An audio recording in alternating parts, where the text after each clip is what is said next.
Hey guys, what's up? Darcy here at 6 Strings 9 Lives. I think it was 3, 4, 5, maybe even 6 videos ago.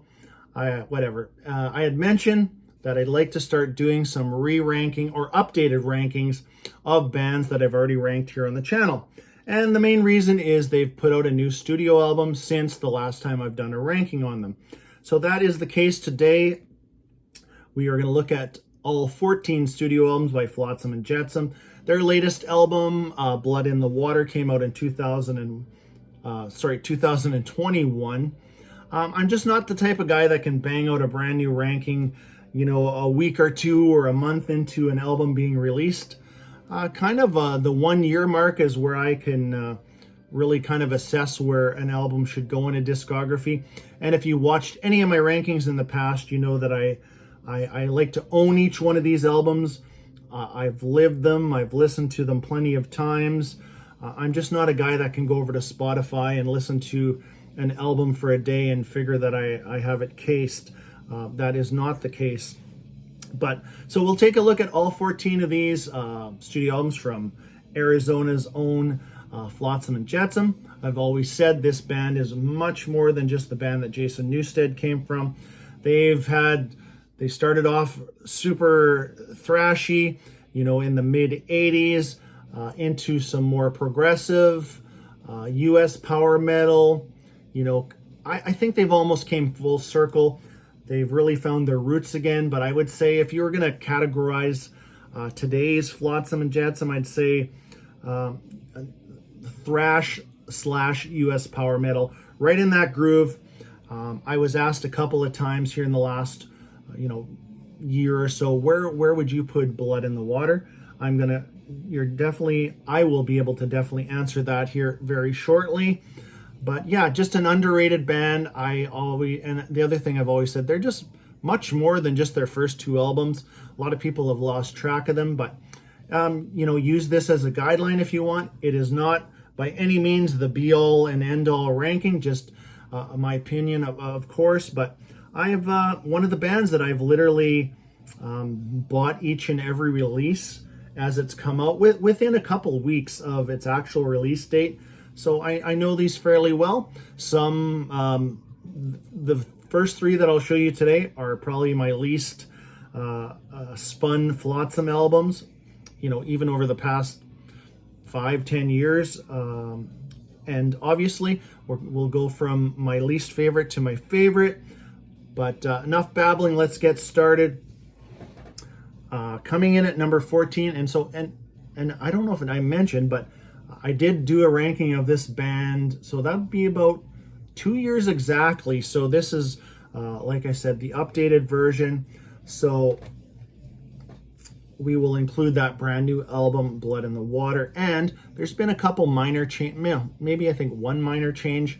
And that's the one thing that I had on my mind to mention to you. Sometimes when you do a ranking, things can change where you had an album pegged as a terrible album. You've spent some more time with it and it just isn't as bad as you thought it was. Or you had an album way up here that just hasn't aged well and has maybe moved down. That does happen when you have a larger discography or, one of your favorite bands. But anyways, here we go. Coming in at number 14, Dreams of Death, 9th overall studio album from 2005. This one's a conceptual type of album based on Eric A.K., who is the lead vocalist and the lyricist of the band, of his nightmares and his dreams and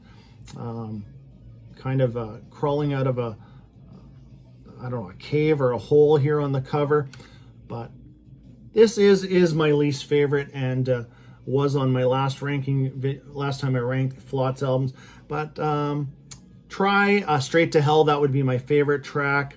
Bleed, another good track, or Childhood Hero. This one, by the way, if you are in search for this on vinyl, it's getting a reissue. I don't know if it was ever released on vinyl, so it is actually getting released on vinyl here in, I think, mid-October. Back on Black is putting that one out. Pre-orders are up if you're interested. Coming in at number 13 is Unnatural Selection. This one came out in 1999, 7th overall studio album. Always thought this cover was kind of weird and cool at the same time. If you know what I mean.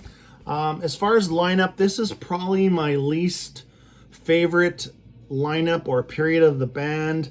Not saying it's total shit, but only 2 original members in the band at this time, which is Eric A.K. and Ed Carlson on guitar, along with Mark Simpson on guitar, Craig Nielsen on drums, and Jason Ward on bass, which I think technically Jason Ward was their 4th bassist and probably spent the most time in the band over the years as far as being on albums and years spent in the band.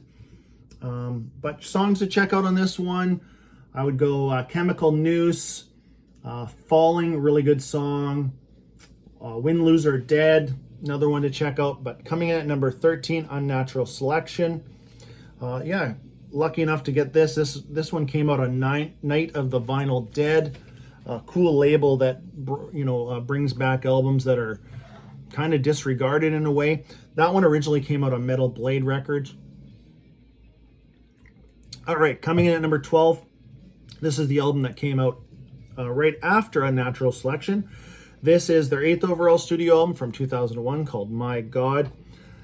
Notable producer on here, Bill Metoyer, which we'll mention his name here on a couple of the other albums in this discography. I don't think Bill got the best out of the band on this album personally. I'd say the good songs are really good on here and the bad are bad. So it's kind of a 50-50 split for me. Here's the back cover, originally released on Metal Blade Records. I'd love to see this one come out on vinyl at some point. Check out Dig Me Up to Bury Me, that's the lead-off track. Camera Eye, really good song. And the title track, My God. So that is number 12 from 2001. Up next we got Ugly Noise. This one I just showed this one in a video. Finally, I was lucky enough to get this on vinyl. Just got reissued by Alone Records. So this is coming in at number 11 from 2012. Kind of a reunion album in a way. This is 4/5 of the original members. So we got Mike Gilbert, Ed Carlson, along with Eric, and I'm forgetting the drummer's name. It'll come to me later. But yeah, this one is definitely not a thrash album. These guys, if I already mentioned, I think I did, that, they had that thrash progressiveness. I would say if you know this band, this album easily could have been the album that came after Drift, when they were in that really kind of progressive period. But this is a good album. I really enjoy this one. Glad it was reissued. I'll check out a couple of my favorite tracks. Run and Hide, great song. The title track, which starts off with some kind of piano, really like gloomy, desolate piano. The title track, Ugly Noise, check that one out.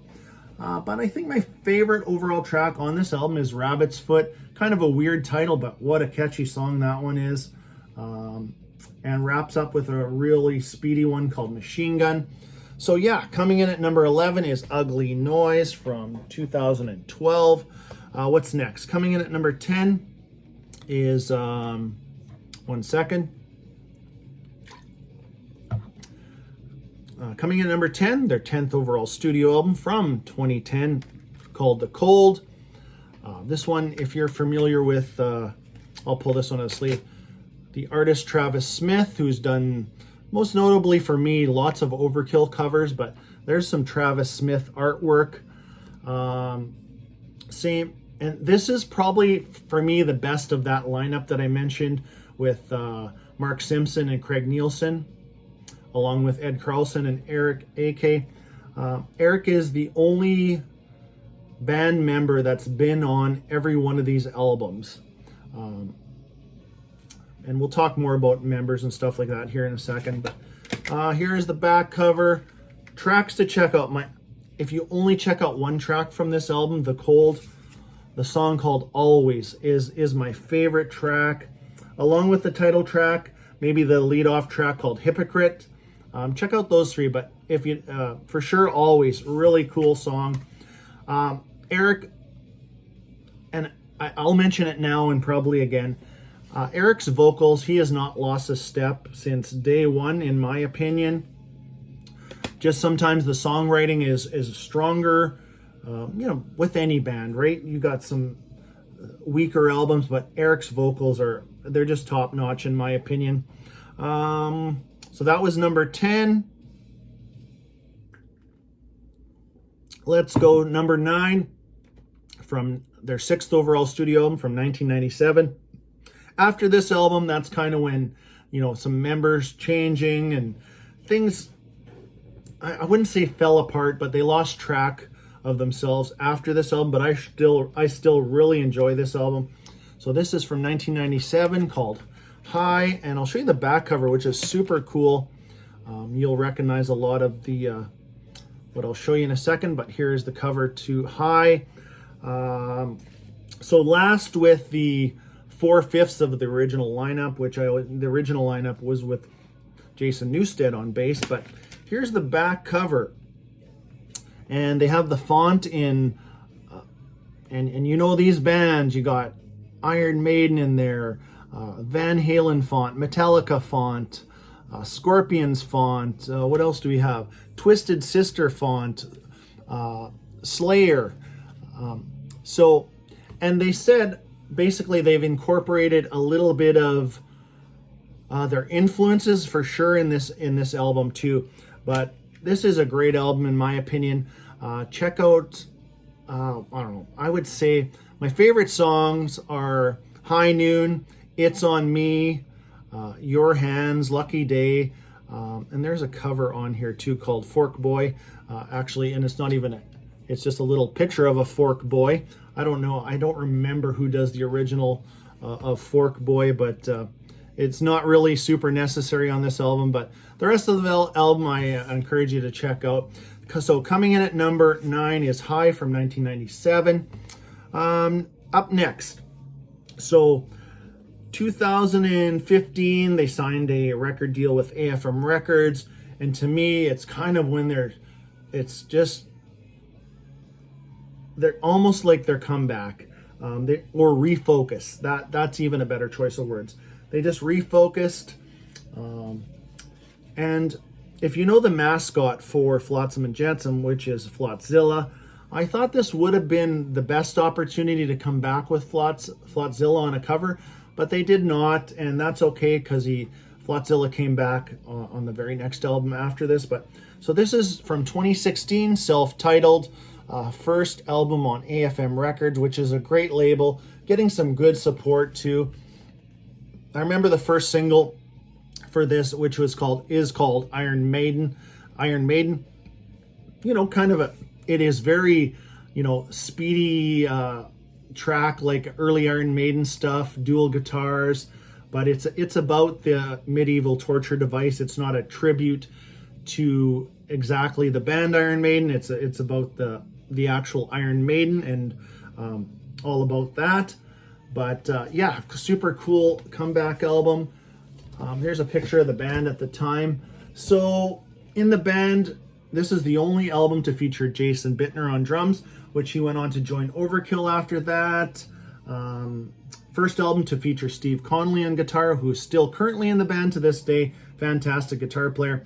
And Michael Spencer, Michael Spencer came back to the band for a re-recording of No Place for Disgrace, the 2014 version, which is far from the actual album. This is a re-recording of all that of their second album. This one is just not as good. It's if there's only a couple of bands that have even came close to re-recording an album that I actually like. It's not terrible, but it's not beating the original. Anyways, so Michael was back in the band at that point, and he stayed till, I'll tell you when he stayed till. But a cool cover. Other songs to check out: Seven Seal, Creeper, Monkey Wrench, and definitely the thrash is back here, but still mixed in with the US, that US power metal, soaring vocals of Eric AK. So if you have not checked out any of the newer ones, this is one to check out. And That was number, what did we say? That was number 8. So coming in at number 7, and the return of the mascot of that I mentioned, Flotzilla, which I think they should have used him more over the years on their album artwork, because sometimes, you know what, album artwork, we all know that it sells albums. And you know, even if you didn't know this album and you came across it in the store, you'd be like, yeah, boy, I should check that out just because of that album cover. But coming in at number 7, 13th overall studio album, The End of Chaos and the Return of Flotzilla. I just love this artwork, love the colors, love what's going on with that one. And here is the band. So new drummer Ken Mary on this album. Michael Spencer still in the band here. And then you got, of course, 2 original members here, Michael Gilbert and Eric A.K. Fantastic album from 2019. I could pretty much recommend any song on this album, but let's go with Prisoner of Time, awesome song. Demolition Man, try that one. Or Snake Eye. There's 3 of my favorites right there. But yeah, coming in at number 7, The End of Chaos from 2019. What do we got next?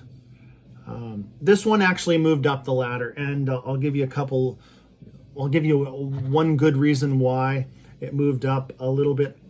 And I had picked up a new version of this one, but this is, what number is this? Number 6. Coming in at number 6, When the Storm Comes Down from 1990. I always said that the production is thin, but it's fitting for the time. It's that 1990s Alex Perialis production, you know, like who else? Some Testament, Practice What You Preach, got a kind of a thinner sound. Anthrax, State of Euphoria, got that same producer, same kind of late 80s, early 90s production, maybe even something like our Nuclear Assault. But you know what? I bought this Japanese pressing, and it's beefed up a bit. I really can hear the difference. It's not as thin sounding, but this one still needs, in my opinion, it needs to be reissued, but it needs to be remastered, and it would be right up there in the Thrasher piece category for sure. But I still enjoy this album. I never hated it at all. It's the 3rd studio album, like if I mentioned, from 1990. You probably know, if you know this band, you know some of the songs, but The Master Sleeps. I think my favorite song on here is still Suffer the Masses. October Thorns, Burn Device. Great album. Not the best artwork, but the album is still well worth your time. So that's coming in at number 6, which brings us to where would Blood in the Water fit in? Well, it's going to fit in right here at number 5 for me. And this is the 3rd of their kind of, like I said, refocusing, 3rd on AFM Records. So this is their 2021 release, Blood in the Water, and there is Flotzilla, and I just love the artwork. I love this logo of theirs. They have about 3 logos, but if you can see in the background, you can also see their other logo, kind of the skull right in the skyline. So that's always cool if you haven't seen that before. But yeah, this is definitely one of my favorite, one of my top albums from 2021, if you've checked out that video. And I would say this one is a culmination of their early work, but mostly a continuation of what they did on the self-titled from 2016 and what they did on The End of Chaos from 2019. My absolute favorite track on here is called The Wicked Hour. If you're familiar with a song on No Place for Disgrace called Any Terror, which is my overall absolute favorite Flotsam song, the drum intro is exactly the same on The Wicked Hour as it is on Any Terror. So go play those back to back. Anyways, other songs to check out. Just honestly anything. The first 2 or 3 singles weren't even what I think is the best stuff on here, but I think what was the first one? Brace for Impact was the first one, Burn the Sky, the title track. But check out The Wicked Hour for sure, the song Regression, and the song called Undone. Just not, I don't know, there's some peaks and valleys in this album that are, you kind of got to hear them to appreciate them. But coming in at number 5 is Blood in the Water from 2021. Coming in at number 4, now, I would say people that know this band or just, know the band fairly well might put these down a little bit lower than I have. But I am, like I said earlier in the video, I have purchased every one of these from day one. So, I spent the time with them. I didn't have lots of albums back then. Like the music I have now in a way is ridiculous compared to what I used to be able to buy or could afford. So you really got to know each and every album, and you kind of have those memories that go around with it. So coming in at number 4 is Drift from 1995, 5th overall studio album.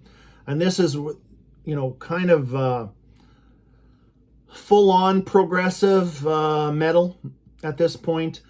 Producer Neil Kernon, which you're probably most familiar with him, band like Queensryche.